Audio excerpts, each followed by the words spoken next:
खुलुमबाय लोगोफोर, दिनैनि गोदान रादाबाव नोंथांमोनखौ बरायबाय। नोंथांमोननि थाखाय गुसुं समनि गेजेराव लाबोबाय गोनांथार रादाब।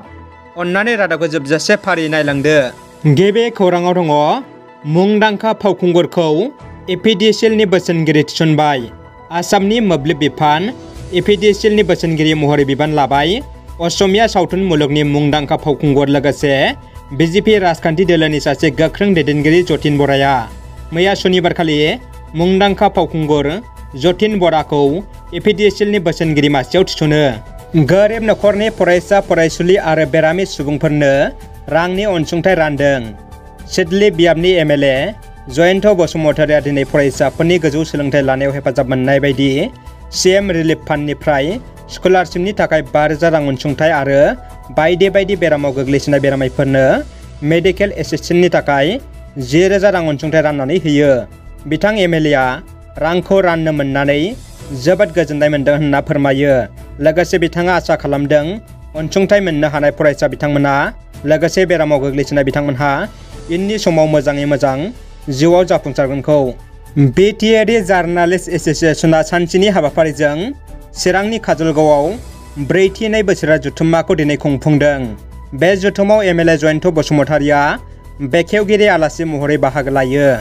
दानिया फैदो गुबुन मोनसे खौराङाव। भारतनि गाहाय मन्त्रि मानगोनां नरेन्द्र मदि बिथाङा बुहुमनिनो बांसिनै मोजां मोनजानाय हादर दैदेनगिरि होनना बुंदों आसामनि बारग' गिबि मन्त्रि आरो आथिखालाव भारतनि केबिनेट मन्त्रि बिबान लानाय सर्बानन्द सन'वालआ।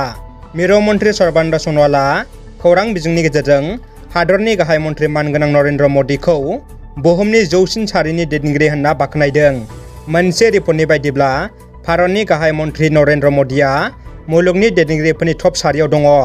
काजलगाव दखरा एबसुनि 10थि बोसोरसालिया जथुम्माजों लोब्बा लाखिनानै आदब आरो गुनगोनां सोलोंथाइनि सायाव फरायसाफोरजों सावरायनाय जथुमाव चिरां जिल्ला एबसुनि सोलोंथाइ नेहाथारि फेबासन ब्रह्मआ बाहागो लाना फरायसाफोरखौ गुनगोनां सोलोंथाइनि सायाव बिबुंथि लाखियो। एबसुआ दुखु रादाब फोरमायदों। आलादा बड'लेण्ड सोमावसारनायाव बाहागो लानानै बर' हारिनि थाखाय गोख्रों खामानि मावबोनाय आरो मोनसे समनि 30 नं सिडली बियाबनि एमएलए धोरोम सिबिसुला, माहारि सिबिसुला आरो सांग्रां समाज सिबियारि खिरेन बरगयारी बिथांनि रुंसारि जानायखौ दुलाराय बर' फरायसा आफादा लाइजामनि गेजेरजों दुखु रादाब फोरमायो।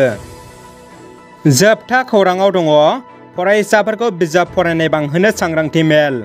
बिटिसिनि बिजाब बाख्रि बिफाननि बानजायनायाव बर' आइजो लिरगिरि गौथुमा चिरां जिल्लानि आवथायाव थानाय बाथौपारा लकेश्वर ब्रह्म गेजेर फरायसालियाव फरायनाय हुदा बांहोनायनि सायाव सांग्रांथियारि मेल खुंफुंदों। सांग्रांथियारि मेलाव फरायसा फरायसुलि, दिथागिरि आरो फोरोंगिरि आइजो लिरगिरि गौथुमनि बिबानगिरिफ्रा बाहागो लायो। रादाबा एसेनोसै लोगोफोर।